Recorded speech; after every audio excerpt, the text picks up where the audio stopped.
So, your patient's blood pressure is tanking during dialysis. It's something you see all the time, and it's always dangerous. But what's really going on? Today, we're going to crack the code on this exact problem and figure out what's happening deep inside the body. I mean, really put yourself there. You're in the ICU, the alarms start going off, and you see that BP just dropping. What's your first thought? Is the heart giving out? Is it something else entirely? In that moment, knowing the why behind the numbers, well, that's everything.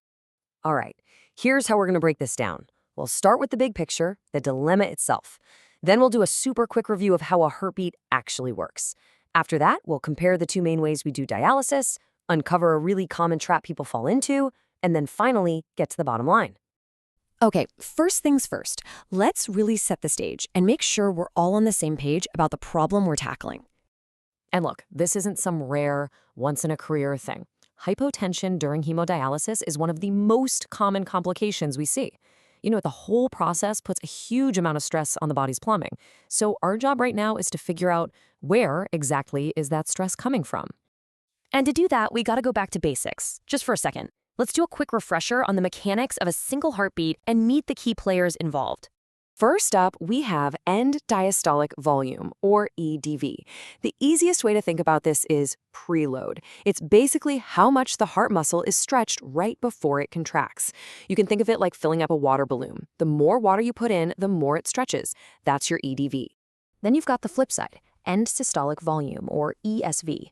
This is what's left over after the heart squeezes. So if EDV is how full the balloon was to start, ESV is the little bit of water left inside after you've let most of it out. It tells you a lot about how strong that squeeze was and how much resistance it had to push against. And that brings us to the most important one for our story, stroke volume. This is just simple math. It's what you started with, the EDV, minus what was left over, the ESV.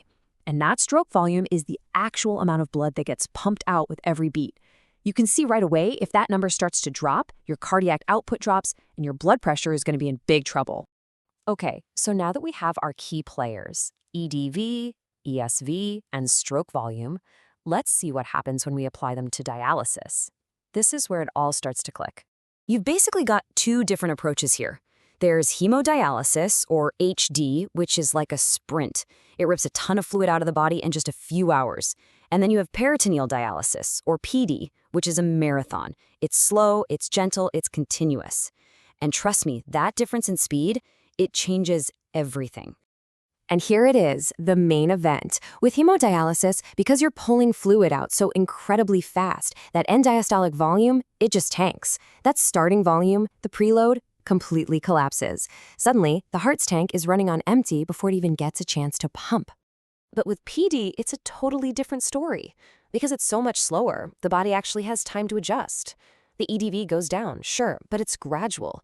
It gives the whole system a chance to compensate, which is why it's so much more stable.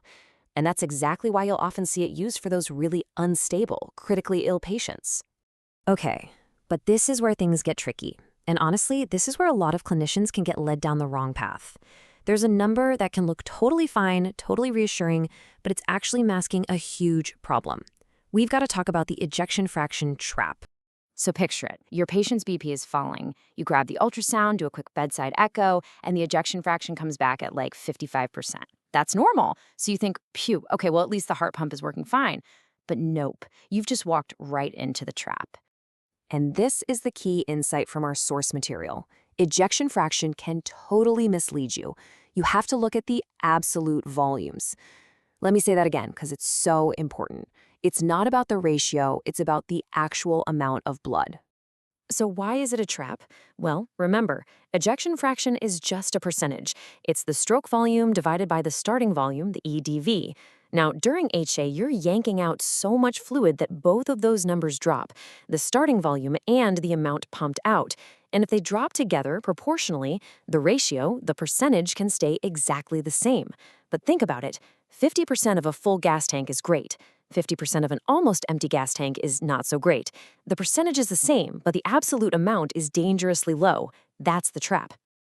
All right, let's bring this all home. We're going to put all the pieces together and boil it down to the one key takeaway, the core logic you need to have in your back pocket. And here it is. This is the big one. Hypotension during hemodialysis is fundamentally a preload problem. It is not a contractility problem, at least not at first. The pump might be working just fine. The problem is there's nothing for it to pump. The tank is empty. So this means you have to totally reframe your thinking. Your first question shouldn't be, is their heart failure getting worse? Your first question has to be, did we just pull off way too much fluid way too fast? Because that's almost always the culprit. It's all about the rate of removal. And here's the whole chain of events, step by step. 1, HD causes rapid fluid removal. 2, that crushes your EDV, your preload. 3, a low preload means a low stroke volume. 4, low stroke volume tanks your cardiac output.